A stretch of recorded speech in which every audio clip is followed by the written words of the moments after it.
अंतर्राष्ट्रीय मातृभाषा दिवस की हार्दिक शुभकामनाएं आप सबको पेश करता हूँ। हिंदुस्तानी भाषा अकादमी के लिए ये बहुत गौरव के क्षण है कि दिल्ली विश्वविद्यालय के इस प्रतिष्ठित महाविद्यालय के साथ मिलकर अंतर्राष्ट्रीय मातृभाषा दिवस का ये आयोजन हम कर रहे हैं। दिल्ली विश्वविद्यालय के कई जो महाविद्यालय हैं उनके साथ हम लगातार विभिन्न कार्यक्रमों के माध्यम से जुड़े रहते हैं। कई वर्ष हमने मातृभाषा दिवस के कार्यक्रम अलग अलग महाविद्यालयों में किए। ये पहला अवसर है हिंदुस्तानी भाषा अकादमी के लिए और इसका माध्यम डॉक्टर विनय गुप्ता जी बने, उनको भी मैं आभार प्रकट करता हूं कि उन्होंने इस आयोजन में हमारी हिस्सेदारी सुनिश्चित की। वैसे तो हम लोग भाषा पे काम कर रहे हैं, हिंदुस्तानी भाषाओं पे काम कर रहे हैं विद्यालय स्तर के ऊपर, क्योंकि अब हिंदुस्तानी भाषा अकादमी है और थोड़ा सा संस्था का छोटा सा परिचय के साथ में, क्योंकि एक समय की सीमा है, मुझे बोला गया है, मुझे एक समय सीमा निर्धारित की गई है। बहुत विद्वान वक्ता यहाँ बैठे, प्रोफेसर साहब बैठे हुए, वो लोग भाषा को लेकर आपका मार्गदर्शन करेंगे। हिंदुस्तानी भाषा अकादमी भारतीय भाषाओं के जो विद्यालय स्तर के बच्चे उनके लिए बहुत लंबे समय से काम कर रही है, लगभग 10 वर्ष हो गए। दिल्ली के लगभग 275 विद्यालय हमारे साथ जुड़े हुए हैं और दिल्ली के अंदर 8 भाषाएं पढ़ाई जाती हैं, भारतीय भाषाएं। हम उन सभी 8 भाषाओं के जो बच्चे हैं जो 90% से अधिक अंक लाते हैं, उनको प्रत्येक वर्ष एक सम्मान समारोह करके उनको सम्मानित करते हैं। न केवल बच्चों को बल्कि उनके शिक्षकों को, जो भारतीय भाषाओं के जो शिक्षक हैं उनको भी सम्मानित किया जाता है। और भव्य आयोजन इंदिरा गांधी राष्ट्रीय कला अकादमी, संस्कृति मंत्रालय के साथ मिलकर, दिल्ली सरकार के साथ, हिंदी अकादमी के साथ मिलकर हम भव्य आयोजन करते हैं।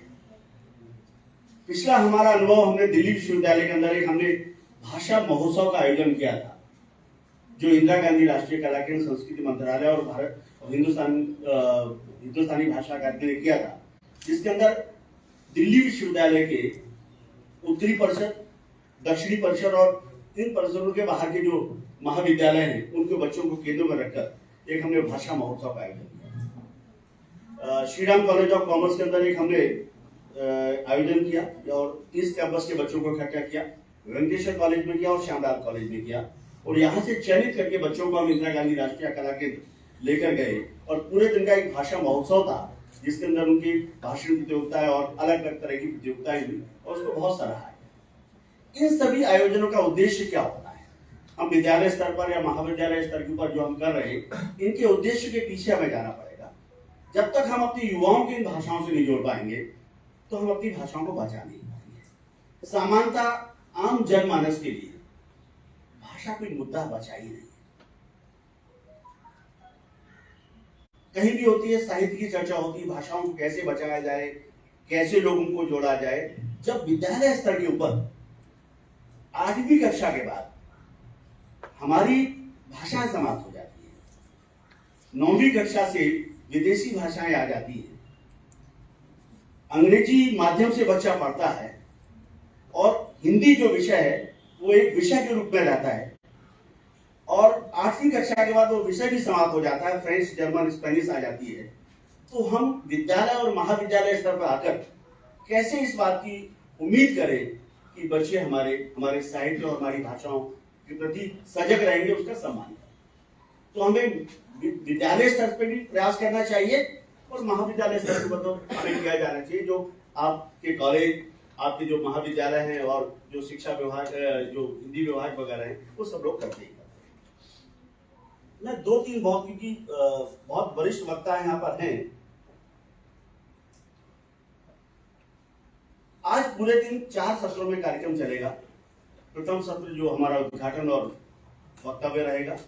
दूसरे सत्र के अंदर हमने विभिन्न महाविद्यालय के बच्चों को बुलाकर एक भाषाओं पर केंद्रित 5 विषय दिए गए हैं, उन पर केंद्रित एक भाषण प्रतियोगिता रहेगी, जिसमें प्रथम, द्वितीय, तृतीय का चयन होगा और सभी जो भी प्रतिभागी है उनको सम्मानित किया जाएगा, उनको सम्मान पत्र दिया जाएगा और जो भी व्यवस्था रहेगी। दूसरे सत्र के अंदर हमने सर्वभाषा काव्य महोत्सव के तौर पे बहुभाषा काव्य महोत्सव रहेगा और बाद में समापन सत्र और पुरस्कार वितरण का रहेगा। तो ये पूरे दिन आज हम लोग भाषा पर मंथन करेंगे। भाषा के साथ हो क्या रहा है कि हमारी भाषाओं को, भारतीय भाषाओं को विदेशी भाषाएं निकलती जा रही है। आम जनमानस 1000 से 1500 शब्द प्रतिदिन प्रयोग में लाता है। 1000-1500 शब्दों का इस्तेमाल होता है, उन्हीं के इर्द घूमता है वो जो भी बातचीत करते हैं। उसमें वैज्ञानिक रूप से ये कहा गया कि 1000 से 1500-1800 शब्द ही पूरे दिन में एक व्यक्ति प्रयोग करता है। वो कह रहा है कि हमारे मुंह से हमारे शब्दों को छीना जा रहा है। जो आम बोलचाल के जो शब्द हैं उनको विदेशी भाषाओं ने हमसे ले लिया। षड्यंत्र कहें या जनसंचार के जो माध्यम कहें, अखबार कहें, टीवी चैनल कहें, वो कह रहा है कि ये जो कुर्सी है ये चेयर हो गई, ये जो मेज है ये टेबल हो गई, पंखा फैन हो गया, परिसर कैंपस हो गया, महाविद्यालय कॉलेज हो गया, विश्वविद्यालय यूनिवर्सिटी हो गई, पेरेंट्स हो गए, टीचर हो गए, गार्जियन हो गए। ये आम जो सुलभ शब्द हैं इनको कहीं ना कहीं हमारे मस्तिष्क से, हमारे मुंह से छीना गया। शब्द छीनने के बाद फिर वाक्यांश की बारी आई। वाक्यांश धीरे धीरे वाक्यांशों को हमसे छीना गया। None other than beyond the limit, इस तरह के कुछ शब्दों को जो आम बोलचाल में हम लोग लगातार प्रयोग में लाते हैं, जो रोजमर्रा की चीजों को है, उनको हमसे छीन लिया। और फिर कुछ ये कहा गया कि हिंदी के जो शब्द हैं वो बहुत मुश्किल है, उनको बदल दीजिए। फिर हिंदी के मुश्किल शब्दों को, जो कठिन शब्द हैं, उनको विदेशी भाषाओं में बदल दीजिए। वो बदल गए और उससे भी आगे आगे कहेंगे लिपि बदल दीजिए, लिपि बदल दीजिए। तो रोमन लिपि शुरू हो गई। तो हमारी जो देवनागरी सबसे वैज्ञानिक लिपि है उसको भी बदल कर रोमन में पढ़ लिख लीजिए। तो फिर हमारी भाषाएं कैसे बचेंगी? हमारी अपनी भाषा, हमारी हिंदी है, भारतीय भाषाएं, जब लिपि बदल जाएगी, अंग्रेजी क्रोलीकरण हो जाएगा, जब दो भाषाएं मिल जाती हैं, समानता आम जनमानस ये कहते हैं कि भाषा बदल जाएगी तो क्या, संप्रेषण का माध्यम है भाषा। हम जो कुछ कहना चाह रहे हैं भाषा के माध्यम से कह रहे हैं, कुछ अंग्रेजी के शब्द, कुछ हिंदी के शब्द, कुछ और मिला के कर देते तो हमारी बात तो पहुंच ही रही है। भाषा हमारी विकृत हो रही है। जो कुछ भाषा बोली जा रही है, जो हम कहीं सार्वजनिक स्थल पे जो भाषा हम सुनते हैं, हमारे बच्चे बोलते हैं, खासकर युवा बोलते हैं, हमने कभी उस भाषा पे गौर किया है? हम जो भाषा बोलते हैं क्या सच में ये हमारी भाषाएं हैं? तो कुछ मैं लगातार कई बार ये बात बोलता हूं कि जैसे घरों के अंदर है, घरों में बच्चों को सिखाया जाता है बेटा फास्ट फास्ट ईट करो, हैंड वॉश कर लो, खाना प्रॉपर्ली खाओ, और होमवर्क कंप्लीट करो, कोर्स जल्दी से फिनिश करो। अब कंफर्टेबल लग रहा है ना? ये आम बोलचाल की भाषाओं के अंदर हम अपनी हिंदी को बोलते हैं। अगर हम इसको हिंदी मानते हैं तो मैं क्षमा चाहूंगा, ये हिंदी तो नहीं हो सकती। फिर क्या होता है, कुछ और आप देखिए किस तरह से एक होता है। मैं बहुत कम आम जब मैं कहीं बातचीत करता हूं तो उसको लेता हूं कि एक अखबार छापता है। अखबारों ने सुपारी ले ली है भारतीय भाषाओं को मानने की। खासकर मैं पूरी विनम्रता से कहूंगा, नवभारत टाइम्स जैसे जो जब से एनडीटी बने, इस तरह के अखबारों ने हमारी भाषाओं को मानने की सुपारी ले ली कि इनको कत्ल कर देना, इनको बात देना। कुछ और अखबारों की एक वानगी देखिए, आप लगेगा कि एक अखबार छापता था प्रोफेसर साहब, मॉर्निंग आवर्स के ट्रैफिक को देखते हुए डिस्ट्रिक्ट एडमिनिस्ट्रेशन ने जो ट्रैफिक रूल्स अपने ढंग से इंप्लीमेंट करने के लिए जो जेन्युइन एफर्ट्स किए हैं, वो रोड को प्रॉम्प्ट टू एक्सीडेंट बना रहे हैं। क्योंकि सारे व्हीकल्स लेफ्ट टर्न लेकर यूनिवर्सिटी की रोड को ब्लॉक कर देते हैं, इन प्रॉब्लम्स का इमीडिएट सॉल्यूशन होना चाहिए। 22 ट्रांसफर को स्टूडेंट्स ने अपने पेरेंट्स को राइटिंग में कंप्लेंट की है कि मार्कशीट के डिले होने से उनके दूसरे इंस्टीट्यूट में एडमिशन के चांसेस निकल रहे हैं। आम बोलचाल ये आप अगर देखेंगे, ये अखबार की कटिंग है साहब, ये अखबार की कटिंग है। अगर इसको पढ़ेंगे, इसमें 20 या 30% जो भाग है वो हिंदी का है, बाकी सारे विदेशी शब्द का है। अगर हम इस हिंदी को बढ़ाकर कि हमारी हिंदी बोलने वालों की संख्या बढ़ रही है और हम विश्व हिंदी सम्मेलन कर रहे हैं। माफ करना कि आने वाले समय में हमारी भाषाएं मात्र बोली बन के रह जाएगी, भाषाएं नहीं रह पाएंगी। तो इनके ऊपर भी हमें कहीं ना कहीं इनके ऊपर चिंतन करना चाहिए। फिर एक और चल गया, बहुत जोर शोर से चल रहा था, 8वीं अनुसूची में सम्मिलित कर लीजिए, भाषाएं बच जाएगी। त्रिभाषा सूत्र से तो हम बचा नहीं पाए अपनी भाषा। 8वीं अनुसूची, तो क्या 8वीं अनुसूची में सम्मिलित सरकारी रूप से संरक्षण प्राप्त हमारी भाषाएं बच गई है क्या? क्या हम संथाली को बचा पाए हैं? क्या हम सिंधी को बचा पा रहे हैं? क्या हम कोंकणी को बचा पा रहे हैं? और सबसे बड़ी बात, जो हमारी देव भाषा है, वो क्या हम हिंदी संस्कृत को बचा पाए हैं क्या?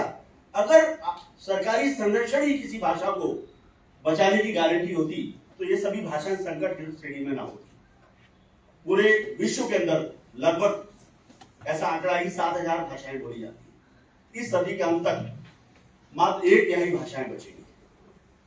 भारत के अंदर भी भाषाओं का गंभीर संकट है। हमारी भाषाएं दिन प्रतिदिन मर रही है।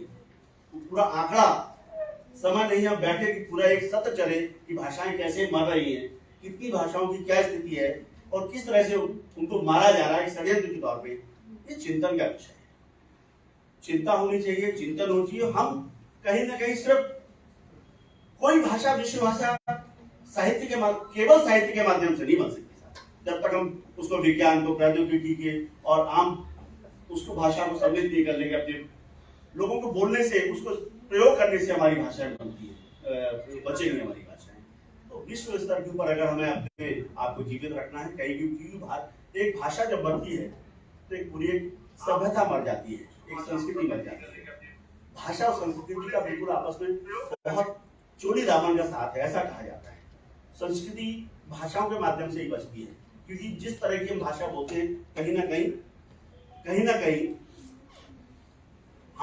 हमारे जो व्यक्तित्व में उसका प्रभाव आने लगा है। तो मैं आज बहुत आशान्वित हूँ कि बहुत विद्वान वक्ता मंचासीन है, उनका मार्गदर्शन हमें मिलेगा और मेरे जो यहाँ पे विद्यार्थी हैं उनको एक अवसर मिलेगा भाषा को अच्छे ढंग से समझने का। पूरे दिन का मंथन रहेगा। इस मंथन में हिंदुस्तानी भाषा अकादमी एक सहयोगी संस्था के रूप में जुड़ी हुई है।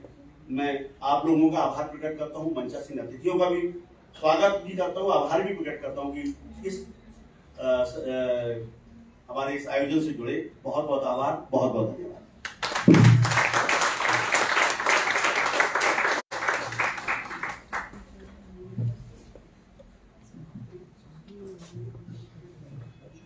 इस बार जोरदार तालियों से सर का अभिनंदन कीजिए। इतने अच्छे वक्तव्य और आपको सर का भाषा या वक्तव्य सुनकर के ऐसा लग रहा होगा कि अगर 1 घंटे 2 घंटे और बात बोलना पड़े मातृभाषा पर तो सर पीछे नहीं रहेंगे। हमारे पास समय का अभाव है, इसलिए ये वक्तव्य